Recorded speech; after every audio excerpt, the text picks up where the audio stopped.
What is up, my ducks and drakes? Welcome to the Crocodile Lake. Today we're reading Trip Down Memory Lane by me, chapters 25 through 30, the end of the book. Trigger warnings on this book include Chapter 25, Self-Harm and Blood, and Chapter 29, Blood Tears. Not blood and tears, just tears made out of blood. If any of this makes you feel uncomfortable, I suggest clicking off the video now. Please stay safe. I love you. And if you are comfortable with watching, we will now start. Hope you enjoy. Chapter 25, Scaly Tones and Open Roads. Patton's Point of View. I held my stomach tighter as I grew hungrier. It has been who knows how long. I want to see my friends again. I wouldn't care if Remus was the next person I saw. As long as he was willing to give me a hug, I'd be okay with him being around. The next trail was Deceit's. I am sure nothing bad could be in there, so I continued on my journey without taking a rest. The moment I entered his area, my surroundings turned golden, had a glow as if the sunset was setting on them. The air had become moist, damp, and cold. It felt as if someone was flicking ice onto my arms. I continued to walk to find a variety of paths from Deceit. We were all so close as children. Roman and him used to hang out a whole bunch. Deceit was always willing to sing a harmony to his melody.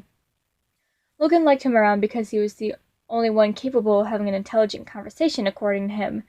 Deceit was even the dad of the family until I took over the position. He was the one who inspired me, since we spent a lot of time together. I would feel empty, alone. Deceit was there to hug me and tell me that I was important and that things would be okay. He was always there to cuddle when I needed it, and he made sure that death wasn't brought up in some of the movies we watched. Death had always been a touchy subject for me. Deceit was my best friend for a long time, although I do know that Thomas comes first. Once I found out that Thomas didn't like the way Deceit did his job, I panicked and shunned him out. I wish I didn't. I miss him. I looked up where I came across the memory of the day. I sent him to the dark mind. I already sent one other by the time, but they were gone before I got to know them. Deceit was sobbing, trying to get a hug out of me. I stood my ground. I was sobbing too. It was not right for him, but it was what Thomas needed, or so I thought. We could have talked it out. We could have made a deal. I literally could have done anything else, but I crushed my friend. I ask Thomas all the time if he is a good person. I'm his morality, so clearly I reflect how good he is. I pushed away my friend. That settles it. Thomas is a bad person, but I am not here to control that anymore, although I'd like to be there to control it. I would like to be there with the comfort of my friends. I like to tell Deceit that he is welcome. I continued trotting through Deceit's memories. Most of them were unpleasant, so I tried not to pay attention. Deceit really liked staring into mirrors. There were countless smaller memories in the mind of just Deceit in the bathroom for hours, staring at his reflection. At first I thought it was because he was uncomfortable with his scales, but that didn't seem to be the problem here. I remember when he told me he didn't like his scales. He took a big patch from his left hand and yanked them out. He burst into tears and blood gasped from his hand. I am sure he would have felt worse if I got Logan to help him, so I have decided to step up to the plate myself. I grabbed some bandages and pulled his hand towards the sink. This is gonna sting a little, so be prepared. I put his hand under the warmed water running from the spout, and he flinched, but tried not to let the pain overcome him. I went to work cleaning out the hand, but it was kind of difficult since the bandage would get caught on broken pieces of scale on his hand. That is the day he started wearing gloves. He also started wearing more layers to hide his scales. He used to wear a black t-shirt with weird line design on it, and a black cape with black jeans. His wardrobe has clearly changed since then. I really like it though, so clearly it was an improvement, right? It seemed like Deceit's old memories on this section of the road was bringing up my more and more repressed memories than me bringing up his, like it has been for the other sides. I saw one of Deceit's memories coming up, though. That surprised me. He was standing at my door, watching me on my balcony. He was there almost the whole time. I could hear some sort of thinking while in the memory, but not all. He is probably watching the sunrise, he thought. His thoughts started swirling once he heard me counting, and as I positioned myself to jump, he started running after me. He was running after me. I watched in his memory as he barely touched me. Water filled his vision as he looked right into my eyes. I can't watch anymore. I turned around to face the exit of his section. This was pretty recent, so I thought I was near the end. For some reason, I wasn't. The exit of the tunnel was still some ways away. The floor beneath me sent dust clouds as I stepped. I paid more attention to that than anything around me. Then, as quick as I came, I was out of Deceit's memory. Although the section of the memory that was coming up had me shook, I stared at the next and last section of the road. The hues of color were faded more than any other parts of the place. All the memories I could see from the outside were blurry, but that could just be me. Well, it is! This is gonna be a heck of a journey. Chapter 26. That Creative Spark. Roman's Point of View. I slammed my bedroom door behind me and I flopped down on my bed. My head was spinning, my breath was muffled from the pillow. I sat up so I could breathe, even if it wasn't much better, and my vision went blurry from sitting up so fast. Ugh, I said, with the noise coming from my mouth, pausing the pain for a couple seconds. Thankfully, it was only the morning, so I could take it back a second before getting to work. Although I want to get started as soon as possible. I'm not my own being. I am a part of Thomas, and I must do my job. I walked into the bathroom and took a second to look in the mirror.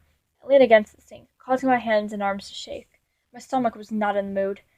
I pulled the mirror open in a missing cabinet that housed my toothbrush, a haircut, a second haircut, some pills and things, and a third haircut. Don't judge!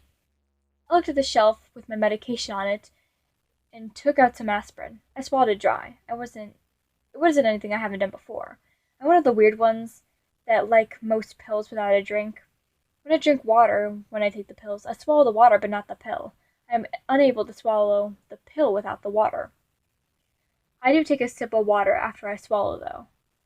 I went to my desk to get in work for the day.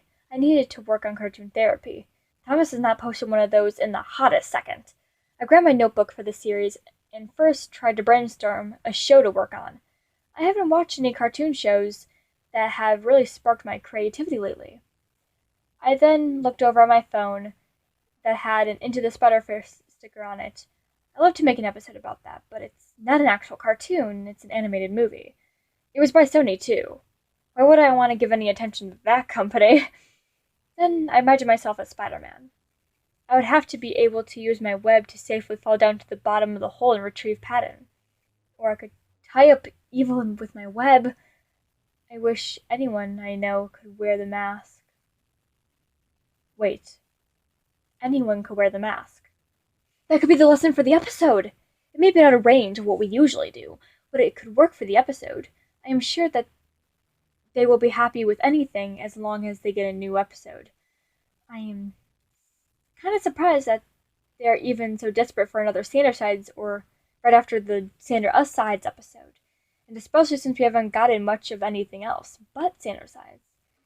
Thomas has other series to post on, you know. I decided what characters to put in it today. I looked at the clock after hours of planning and I saw it was 8 p.m. For starters, I haven't even started on the script yet. How is it already 8?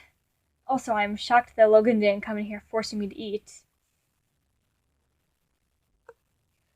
Knock, knock, knock. Speak of the devil. Roman, can I come in? I sighed, walking over to my door, opening it with a half smile gracing my lips. Of course, Logan. Feel free to take a seat on my bed. We walked into the room with Logan heading straight for the foot of my bed. I walked right to my desk chair and spun it to face my bed. What did you need, Teach? Logan lifted his shoulders to the border and cleared his throat. I wanted to talk to you about this morning and the plans we made. I cut off Logan before he could continue. I know I was a royal screw-up. As much as it pains me to say this, I am willing to let the dark sides come. Logan then pulled out his phone. Great, I'll let them know. Logan's point of view. I was not expecting Roman to agree without any convincing at all, so I pretended to text them an okay. He might get upset if I let him know I invited them when he wasn't comfortable with it. We'll be discussing plans during and after dinner, if you'd like to join us. The ceremony will most likely be tomorrow. That is where the others will join us. That is fantastic! I coughed, straightening my tie. Roman's point of view. I started on my back and looked more full of life, more confident. We will have Virgil be in charge of most of it, since he is supposedly into that kind of stuff. I'm in charge of food and guesting. How would you like to be in charge of decorating, Roman? Look, I'd love to do that. I'm not too good at decorating these kinds of events, though. Logan took a second as he stared down at the ground. We don't have to make it gloomy. This isn't a straight-up funeral. This is a memorial type thing. Decorate it the way you think Patton would like it, like his birthday party or something. That got me all in the feels. I am doing this for Patton. Of course. Logan stopped and nodded his head. I'll see you at the dinner table in a half an hour, then. You are eating. I nodded like he could see me and walked out, shutting the door behind him. I stood up, pushing the chair from my desk in.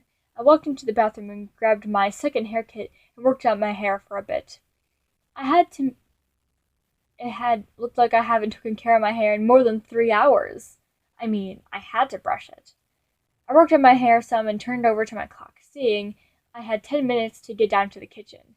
I was basically ready now. Might as well head down. Chapter 27. One Step at a Time. Patton's point of view. I took a deep breath, expecting what lies before me. Mistakes have been made, lies been told, friendships I've torn. Even little things like burning foods did out of me. I was only a child in the passing memories, but everything I watched suddenly felt like it happened the day before. I stood in front of one particular good memory, though. I was just a young lad, with all the other younger sides. Roman was off in the imagination, and Logan and I were in my room. Even though Logan and I appeared at the same age, Logan just seemed to be aging a lot faster than what I have. Logan was trying to get me into bed, but I sat in the corner crying. Morality, you must get some sleep. You need it to function. That only made the younger me cry harder. No, I can't. Logan huffed and rubbed his temple. We go through this almost every night, Morality. Why can't you sleep? I took a couple deep breaths before talking to ease my voice. Because I'm alone. I'm not scared of anything. I just don't like the feeling of sitting in my bed by myself. Logan went from looking stern to melting a bit. If it will help you any, I could stay in with you for a while. Younger me sniffled and looked up. Don't you have a schedule to follow? Logan sat down on the floor next to me and straightened his tie. I care about you more than I care about a schedule. Plus, Roman lives in the imagination now. He will probably be back, but my point is that he could take care of himself.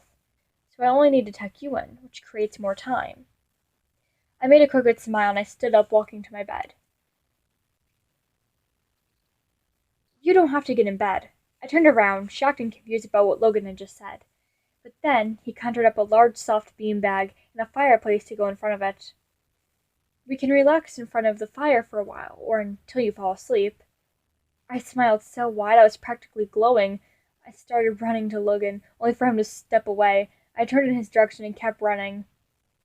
Now is not the time for a game of I cut him off. I captured him in a tight hug around his stomach. He stood there, frozen in place, unable to move. I love you, Logic. Logan slowly relaxed enough to reach down and stroke my head, making my hair fly all over the place. We should probably go lay down now. It is almost past your bedtime, plus I can tell you're tired. I rubbed my eye with a soft hum in agreement as I sat on the beanbag next to Logan.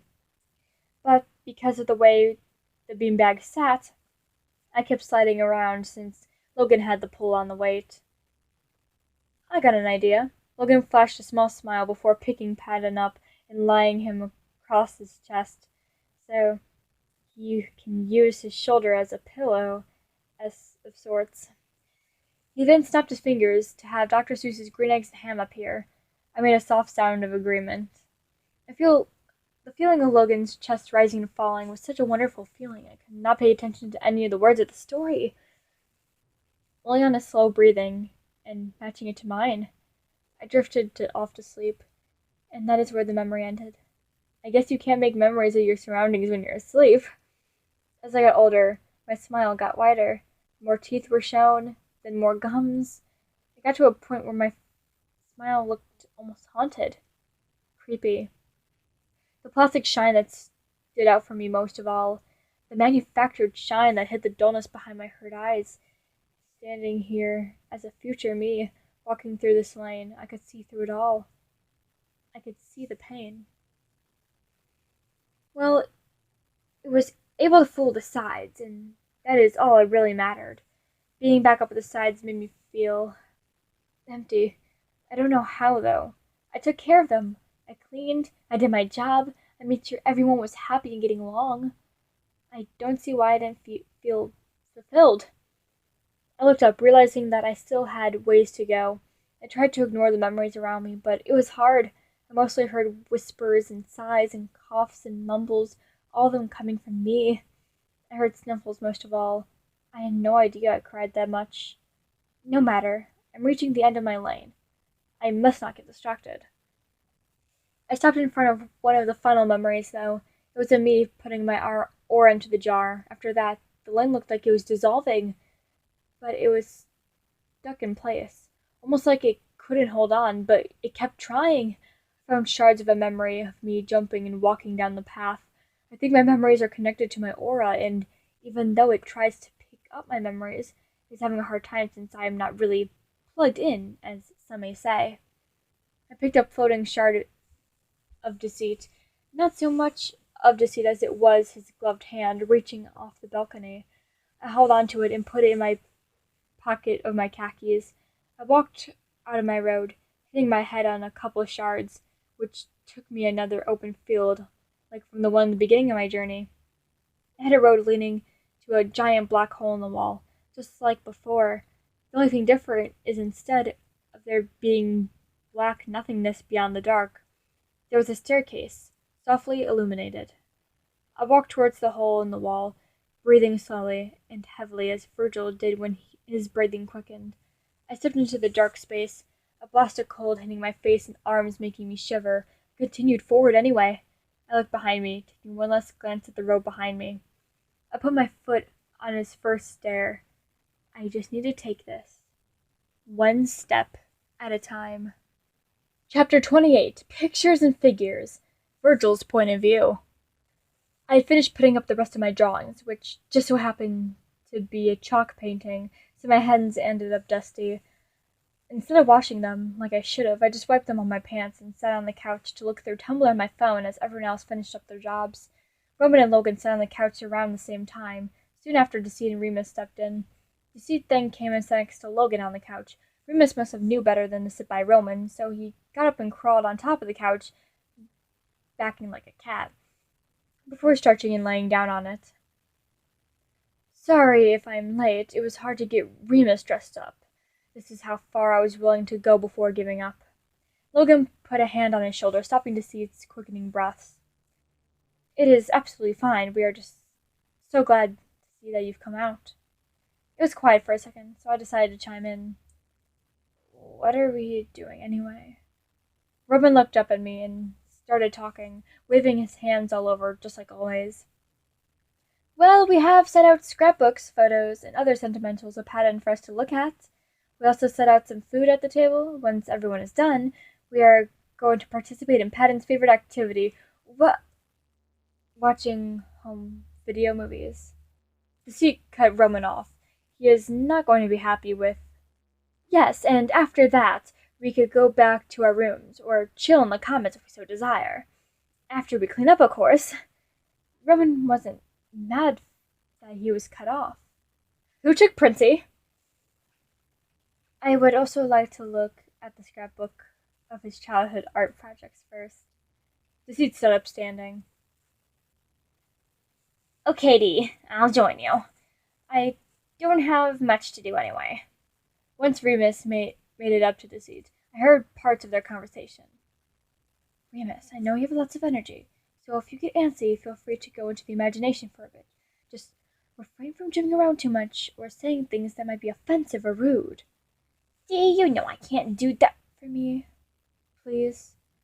I was cut off guard. Deceit was able to tame Remus by saying it was for him? Who took the Duke? Anyway, Logan went over to some scrapbooks, and so did Roman. I went to the food table to grab one of Roman's desserts before I started walking around. Patton's favorite music was playing in the background, and nice. It was softly swaying to the rhythm.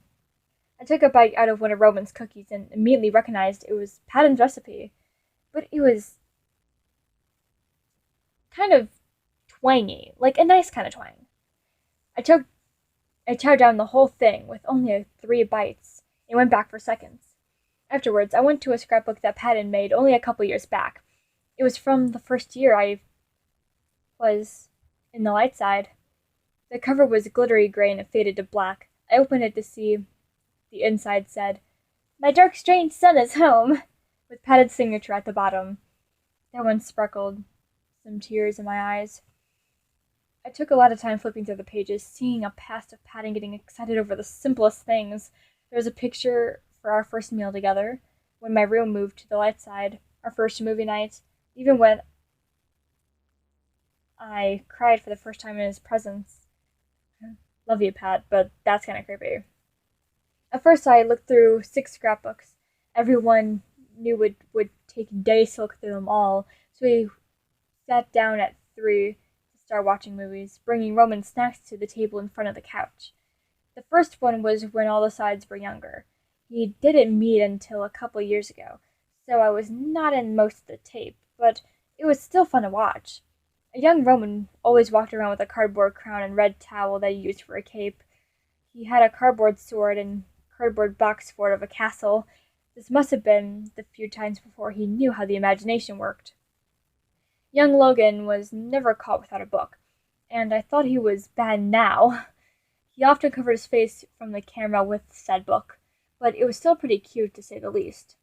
Young Patton was also quite adorable. He had large round glasses at the time instead of his black square frames. It also looked like he always carried around a plush dog. The plush dog was orange with yellow spots speckled all over. Then there was Deceit. With him, he'd either hid from the camera like it was a gun about to shoot him, or became a model and started posing for it. He'd often go up with his hands on his hips, crossed over his chest, and say, "Stay away if you don't want to bite," also making sure he'd drawn out the S and stay. We sat there watching the home tapes for hours, laughing at each other's stupidity. And like most family movie nights, no one was bored, or angry, or fell asleep. Everyone was wide awake and laughing. All fights and argues, all hiss fits and fist fits were held at a standstill. This is just what Patton would have wanted. This is when I heard a faint knock coming from the door of the imagination. "Roman, your door is making noise." Roman huffed and stood up with a crooked smile. "I am sure it is one of the dragon kids wondering where I am." I stood up. "You have kids?" Roman looked up. "No, but the dragon witch had babies. She stopped attacking, and I have a lot of fun playing with her babies. Usually I come out at this time. I forgot to tell him I had plans. Be right back." We all heard a blood-curdling scream when we jumped up and rushed to go get Roman out whatever trouble he was in. We circled the corner to see him on the ground in tears, and what was once lost wrapped between his quaking arms. Chapter 29. Of course, Deceit's point of view. "Patton!" Riddle screamed as he dove right on top of Patton and Roman. Logan followed right behind, nearly sitting on the ground, but not joining the tangle of sides. Remus joined the pile also. It was quite cute. I didn't want to hurt Patton, so I turned and started heading down the hall to my room. I then remembered that I had the ability to teleport there, so I did, making the journey a lot faster. I got to my room and went to the empty corner. I curled up in a ball for a second and sat there staring in front of me. I felt tears spill into my right eye and a few blood drops coming from the left. They didn't feel real, though. I knew they were fake. Why would I be sad? Patton rose from the dead. I am having a great time with the light sides, and they somewhat don't care that I am breathing. I think Patton might be mad at me. That might explain it. I couldn't save him. I stood there as I watched him jump. I could have stopped him if I was only a second early. 1 second more could have saved gallons of tears. I haven't looked at him since he jumped on Patton, but Virgil was still glitchy at the party thing. Next thing I know, I hear a patter knock at the door. It was our secret knock, so I knew who it was right away. I stood up, gaining composure once more. You may come in, my mustache maestro. Deceit, it's Logan. He stepped in before I could turn him away. I do not display a mustache upon my upper lip, but I am sure you thought I was Remus. What? How did he know our secret lock? Was it just luck? I don't know. It's Logan after all. I would like to know why you walked away when Patton came back. Would you like to greet him? I didn't want to get into the details with the teach, so I responded half snarly. Don't you want to greet him? You sat there and watched as Patton was buried in a pile, then followed me. Logan shifted his standing position. I suppose that is an accurate observation. I just thought that he was cut off by another knock at the door. There's already people bothering me. Come join the party. Unexpected, Patton came waltzing into the room. Deceit, I missed you so much. How are you doing? I stared at him, still in shock. How I do are Patton glanced up at Logan, giving him a soft nod, telling him to leave us alone. It's okay, Deceit. Remember to breathe. This sent me out of my trance that I was in. Patton, you don't need to worry about me. You are so pale and so cold. Here. I slipped my cape off and wrapped it around Patton's shoulders. As much as I could tell he was trying to resist, he melted into the cape. More into the touch of my hands, though. I would like to know what you are thinking, if that's okay. I pulled Patton in. I stroked his hair as I laid across my lap now. He gave me a yawn, and I nodded in agreement. Throughout my journey, I kept thinking of you. I saw you reaching over the ledge, crying uncontrollably. I made a very selfish choice, and I picked up Patton and cradled him, gently rocking him back and forth. Sometimes our emotions overcome our logical thinking. I'm not blaming you for anything that did happen. Logan and I now know how to help. Logan is keeping all medication in his room so that you are safe from overdose. I am also going to hang out with you more. Patton? I am so sorry for all the times I was mean to you or made you feel weak or worthless. I thought I was always supposed to keep up my evil act, but I love the warmth of your room. It's perfectly okay to see it. The expectations of a side can be hard. Plus, I know what you mean. Your room is freezing. I always want to make you something to eat. I can feel your ribs, even through your heavy shirt. I giggled a bit. You should eat too before you get sick, but you're not cooking. You're coming with me to relax. Roman is cooking. He is such a fabulous cook. But he was taught from the best. Patton smiled. Deceit? Patton asked, noticeably slowly. Yes, Patton? Can you help me get back on my feet? I gave him a smirk, letting my snake fangs poke out a bit. Of course, I am here for you. He giggled in return. I mean, can you help me stand up, literally? But I did need your help standing up figuratively, too. I burst out with laughter. Sorry, Pat. I placed him up on his feet. How would you like my help? I shifted closer to me, grabbing my hand.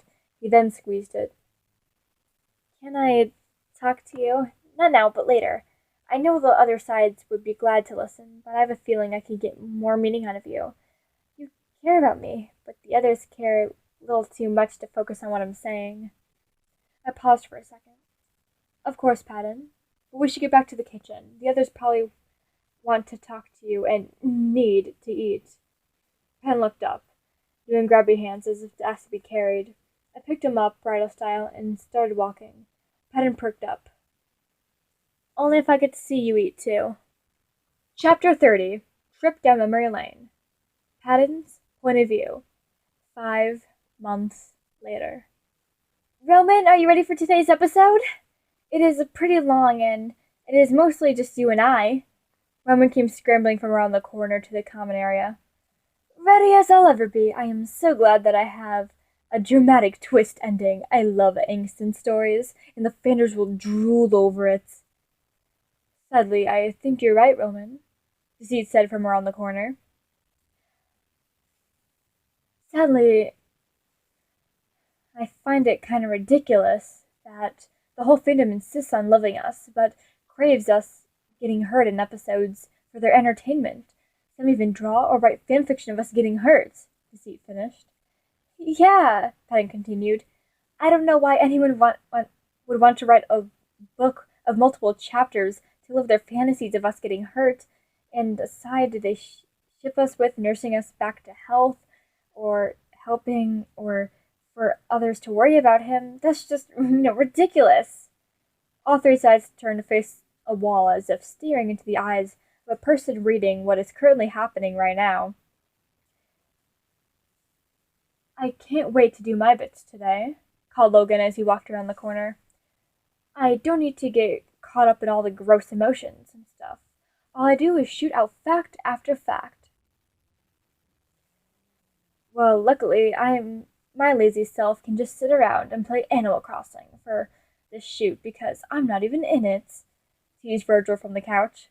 Remus showed up in front of him. Or because neither of us have anything to do, we can play Just Dance together. And Deceit, you don't come on until way later, so you can play till you need to rise up. Virgil hummed in agreement with Remus.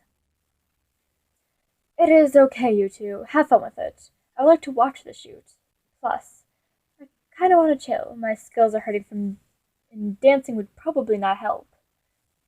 Good thing I am still for most of the video. He chuckled a bit.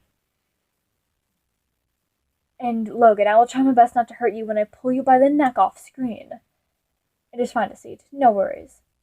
We sat there chatting for a while.